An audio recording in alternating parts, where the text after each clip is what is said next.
تو صرف غذا ہی تیرے اندر منتقل نہیں ہو رہی تھی، میرا تقوی و طہارت تیرے اندر منتقل ہو رہا تھا۔ میں وضو کا اہتمام کرنے والی، سنتوں کی عادی، میری زبان پر اللہ کا ذکر، قرآن کا اہتمام رہا کرتا تھا، میرے اندر حیا تھی، اللہ کا خوف تھا، آخرت کی منزلیں میرے سامنے تھیں۔ میرے بیٹے یہ ساری فکروں کے ساتھ میری غذا تیرے اندر منتقل ہو رہی تھی۔ صرف غذا ہی نہیں تھی بلکہ تیری تربیت بھی میرے سامنے تھی، وہ تربیت کا سامنے رکھ کے اللہ سے مانگا کرتی تھی، اور تیرے لیے دن رات اس فکر میں رہتی تھی کہ اللہ تعالیٰ تجھے بنیاد بنا دے۔ میرے بیٹے تو بولنا شروع کیا اور سمجھدار ہوا، قرآن کے قواعد تیرے زبان پر جاری ہو گئے تھے، قرآن تو اپنی زبان سے پڑھنا شروع کر دیا تھا، میری احتیاط کی وجہ سے یہ قرآن تیرے سینے کے اندر منتقل ہو گیا تھا۔ ماں دیندار ہوتی ہیں، بچے دیندار ہوتے ہیں، مائی موبائل باز، my WhatsApp, my Facebook, my Instagram, my کا ہی سارا وقت موبائل پر گھس جائے گا تو بچوں کو کیا دیا جائے گا؟ آج معصوم بچوں کی آنکھیں خراب کی جا رہی ہیں، آنکھوں سے جو دیکھا جائے گا ذہن بھی وہ ویسا ہوگا، دل بھی ویسا ہوگا۔ ان معصوم بچوں پہ رحم کھانا ہے کہ ان کو اس لایانی چیز سے، اس موبائل سے، اس آلات سے بچانا۔ یہ معصوم بچے قرآن دیکھیں، یہ معصوم بچے ان کے سامنے، ان کے کانوں میں قرآن حدیث پڑھے، آخرت کی فکریں پیدا ہوں، یہ بنیادی چیز ہے۔ اس کے لیے یہ ہمیں اللہ کے راستے کے اندر نکلنا اور نکالنا بنیادی چیز ہے۔ یہ دنیا ذمہ داری پوری کرنے کی جگہ ہے، قبرستان اس بات کا ثبوت ہے، انسان آتا ہے مرتا ہے۔ کتنے لوگوں کو ہم نے غسل دیا، کتنوں کو کفن پہنایا، کتنوں کو کندھوں پہ اٹھایا، کتنوں کو قبر میں لٹایا۔ جو جنازے ہمارے گھر میں اپنوں کے تھے، اپنے والدین کے تھے، جب وہ جنازے ہمارے سامنے سے اٹھے، جو پہلے دن کا غم تھا دوسرے دن نے آ کے اس کو کم کر دیا، جو دوسرے دن کا غم تھا تیسرے دن نے آ کے وہ غم کم کر دیا۔ چند دن کے اندر سارے غم ختم ہو گئے۔ ہم نے لوگوں کے ساتھ ایسا کیا ہے، ہمارے ساتھ بھی ایسا ہی ہونا ہے۔ اس کے لیے ہم نیت کریں، ارادہ کریں کہ اس فریضے کو اپنی ذات سے ادا کریں گے اور اپنے گھر والوں کو لے کر چلیں گے۔ ہم بھی بار بار اللہ کے راستے میں جائیں گے، ہم اپنی محرموں کو ملکوں کے تقاضوں پہ لے کے جائیں گے۔ جو مرد اپنے گھر والی کے سامنے ملکوں کے تقاضے نہیں رکھ رہا، وہ ان کی صلاحیت کو ضائع کر رہا ہے، اس کے لیے نیت فرمائیں، ارادے فرمائیں۔ حضور صلی اللہ علیہ وسلم سفر کا ارادہ کرتے، تمام ازواج اللہ کے راستے میں جانے کو تیار ہو جاتی۔ حضرت عطیہ انصاری رضی اللہ تعالی عنہ فرماتی ہیں، میں حضور صلی اللہ علیہ وسلم کے ساتھ 7 مرتبہ جماعت میں گئی، میرے پاس کھانے کا، کپڑے کا، دوا کا، ان ساری چیزوں کا اہتمام رہا کرتا تھا۔ حضرت اسما رضی اللہ تعالی عنہ اپنے شوہر حضرت زبیر کے ساتھ 2 سال اللہ کے راستے میں رہیں، دن میں اپنے شوہر کے ساتھ مشرکین پر محنت، رات میں پوری جماعت کی نگرانی۔ 2 سال میں 18 چلے بنتے ہیں، 18 چلے لگا کر حضرت اسما رضی اللہ تعالی عنہ اپنے شوہر حضرت زبیر کے ساتھ اللہ کے راستے سے لوٹی ہیں۔ ایک چلہ، ایک بیرون کا سفر، 3 دن کافی نہیں ہوں گے، بلکہ اپنے محرم کے ساتھ قدم بقدم چلنا ہوگا۔ جلالین شریف کے حاشیہ میں 22 چیزیں لکھی ہیں۔ مرد عورت کے درمیان فرق، عورت اذان نہیں دیتی، اقامت نہیں کہتی، جمعہ نہیں پڑھے گی، عید کی نماز نہیں پڑھے گی، لیکن امر بالمعروف نہیں عن المنکر، یہ ایسا فریضہ ہے کہ قدم بقدم چلے گی، ایک قدم بھی پیچھے نہیں رہے گی۔ اس لیے ہمیں اپنی محرموں کو نکالنا، اپنے ساتھ نکالنا، جس طرح مردوں کی نکالنے کی محنت ہم کرتے ہیں، جماعتیں بناتے ہیں، کوشش کرتے ہیں، ان کے دروازوں پہ جاتے ہیں، ان کے پیچھے دوڑ دھوپ کرتے ہیں، ان کے پیچھے لگتے ہیں، کس طرح یہ اللہ کے راستے میں نکل جائیں، اسی طرح ہم سب کو اپنی فکر کرنا، ایک ایک فرد کی فکر کرنا کہ ہر فرد کے ہر تیسرے مہینے کس طرح یہ اللہ کے راستے میں ماں مستورات چلا جائے۔ ہر ساتھی کہ ہمیں ایسی ترتیب بنانی اور اپنی ترتیب بنانی، اس طرح خاندان میں جتنی محرم ہیں ان کے وقت کیسے لگ جائیں۔ میں اپنے گھر والی کو لے کر جاؤں کہ میری گھر والی میری بہن کو، میری چچی کی لڑکی، میری خالہ کی لڑکی، میرے عزیز و اقارب، میرے خاندان میں کس طرح مستورات اللہ کے راستے میں وقت لگائیں اور کس طرح یہ اللہ کے راستے میں اپنے محرم کے ساتھ جائیں۔ ایک عورت اللہ کے راستے میں وقت لگاتی ہے، زندگی بدل جاتی ہے۔ 45 سال کی عورت اللہ کے راستے میں گئی، 3 دن لگائے، 3 دن کے اندر روتی رہی۔ پوچھا بہنوں نے کیا بات ہے، آپ اتنا رو رہی ہیں؟ فرمایا پہلی بار اللہ کے راستے میں نکلی ہوں، یہ محبت ملی، یہ سیکھنا سکھانا ملا۔ ایک عرصہ زندگی کا ایسا گزر گیا جو غفلت کے ساتھ گزر گیا۔ 3 دن میں نکلنے والی بہن اپنی کارگزاری بتا رہی ہے بہنوں کو اس 3 دن کے اندر، اس وجہ سے میں رو رہی ہوں کہ میرا ایک عرصہ زندگی کا غفلت میں گزر گیا۔ اس لیے سب سے بنیادی بات یہ ہے کہ ہر فرد کی ترتیب بنے، یہ کوئی نئی چیز نہیں ہے، یہ ماہ مستورات کام حضور صلی اللہ علیہ وسلم کے زمانے سے شروع ہوا تھا۔ حضور صلی اللہ علیہ وسلم نے پہلی جو جماعت نکالی وہ ماہ مستورات جماعت ہے، جس کے اندر آپ نے اپنے گھر کا جوڑا حضرت عثمان حضرت رقیہ کو لگایا۔ اس طرح نکلنے کا معمول تھا، یہاں تک صحابیہ اللہ کے راستے میں جا کر شہید ہوئی ہیں، اپنے محرموں کو اللہ کے راستے میں شہید کرائے۔ ام حرام بنت ملحان رضی اللہ تعالی عنہ اپنے شوہر عبادہ بن صامت کے ساتھ اللہ کے راستے میں گئیں اور اللہ کے راستے میں جا کر شہید ہوئی ہیں، اللہ کے راستے میں جا کر شہید ہوئی ہیں۔ اس طرح حضور صلی اللہ علیہ وسلم کے فرمانے کے بعد کہ ام حرام تو پہلی جماعت میں جائے گی، شہید ہو جائے گی، دوسری جماعت میں نہیں جا پائے گی، ایک جماعت کے بعد دوسری جماعت میں جانے کی صحابیہ کی نیت ہوا کرتی تھی۔ ام حکیم رضی اللہ تعالی عنہ کے بارے میں یہ مشہور ہو گیا تھا، جو ان سے نکاح کرتا ہے وہ شہید ہو جاتا ہے۔ اپنے شوہر حضرت اکرمہ کو کفر سے نکلوایا، اسلام میں داخل کرایا، حضور کے قدموں میں بٹھایا، اپنے شوہر کے ساتھ اللہ کے راستے کے اندر گئی ہیں، اللہ کے راستے میں آپ کے شوہر کے ساتھ ہیں، آپ کے شوہر کا انتقال ہو گیا، اب اللہ کے راستے میں عدت گزاری ہے، عدت پوری ہوئی۔ خالد بن سعید ایک صحابی ہیں جنہوں نے نکاح کا پیغام پہنچایا، ابھی ایک شوہر کی عدت پوری ہوئی ہے، دوسرے صحابی سے نکاح ہوا ہے اور وہ شہید ہو گئے، دو شوہروں کی عدت اللہ کے راستے میں گزاری، اپنا گھر والے اپنے قوم قبیلے کے ساتھ اللہ کے راستے میں یہ صحابیہ کے نکلنے کا معمول تھا۔ اس طرح اسما بنت امیس اللہ کے راستے میں ایک بڑی ہجرت کر آئیں، 7 سال اللہ کے راستے کے اندر لگا کر آئیں، ہجرت کر آئیں۔ حضور صلی اللہ علیہ وسلم کے سامنے اپنی کارگزاری رکھی، حضرت عمر کے گھر میں پہنچی ہیں، حضرت عمر رضی اللہ عنہ کی گھر والی کے ساتھ بیٹھی ہیں۔ حضرت عمر نے اپنے گھر والی سے کہا کوئی نئی عورت معلوم ہوتی ہے، فرمایا یہ اسما بنت امیس ہیں جو اللہ کے راستے میں ایک بڑا وقت لمبی ہجرت کر آئی ہیں۔ حضرت عمر نے سنا، فرمایا ہجرت تو ہماری بڑی ہے۔ حضرت اسما بنت امیس نے طے کر لیا، نہ کھاؤں گی نہ پیوں گی جب تک کہ اپنی پوری کارگزاری حضور صلی اللہ علیہ وسلم کو نہ دے دوں، اور عمر نے مجھ سے جو کہا ہے وہ حضور صلی اللہ علیہ وسلم کو نہ بتلا دوں، نہ کھاؤں گی نہ پیوں گی۔ حضور صلی اللہ علیہ وسلم بڑے اہتمام سے مزے لے کر حضرت اسما بنت امیس سے پوچھ رہے ہیں تم نے کیا کہا؟ کہ عمر نے مجھ سے کہا ہماری ہجرت بڑی ہے، میں نے عمر سے کہا کہ تمہارے ساتھ حضور صلی اللہ علیہ وسلم کے ساتھ تھے، تمہاری مدد حضور صلی اللہ علیہ وسلم کے ساتھ رہنے کی وجہ سے تمہاری مدد ہو جایا کرتی تھی، ہمارے ساتھ حضور نہیں تھے، ہمارے ساتھ وہ مددیں نہیں ہوتی تھیں۔ حضور صلی اللہ علیہ وسلم پوچھتے اسما تم نے کیا کہا؟ عمر نے کیا کہا؟ اسما تم نے کیا کہا؟ عمر نے کیا؟ ساری باتیں سن کر حضور صلی اللہ علیہ وسلم فرمایا ہجرت تو حضرت اسما کی بڑی ہوئی ہے۔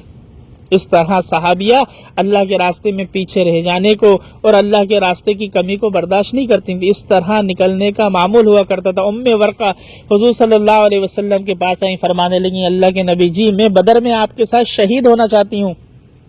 حضور صلی اللہ علیہ وسلم نے فرمایا اے ام ورقہ گھر بیٹھ جاؤ، شہادت تمہارے گھر کے اندر آ جائے گی۔ ام ورقہ رضی اللہ تعالی عنہ اپنے گھر چلی گئیں، ان کے 2 غلام تھے جو جلدی آزاد ہونے کی وجہ سے ان کو قتل کر دیا اور اللہ نے ان کو ان کے گھر میں شہادت دے دی۔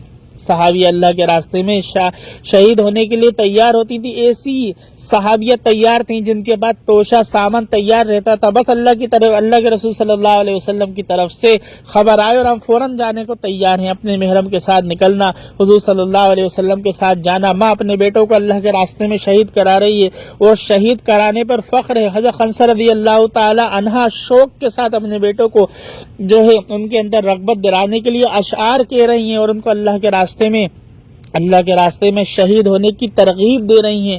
حضرت عمر بن جموح کی گھر والی اپنے معذور شوہر کو جو پاؤں سے معذور ہیں اللہ کے راستے میں پہنچا رہی ہیں۔ اس طرح ایک بہن اپنے بھائی کو ابھارتی، ایک ماں اپنے بیٹے کو ابھارتی، ایک بیوی اپنے شوہر کو ابھارتی، ایک بیٹی اپنے باپ کو ابھارتی۔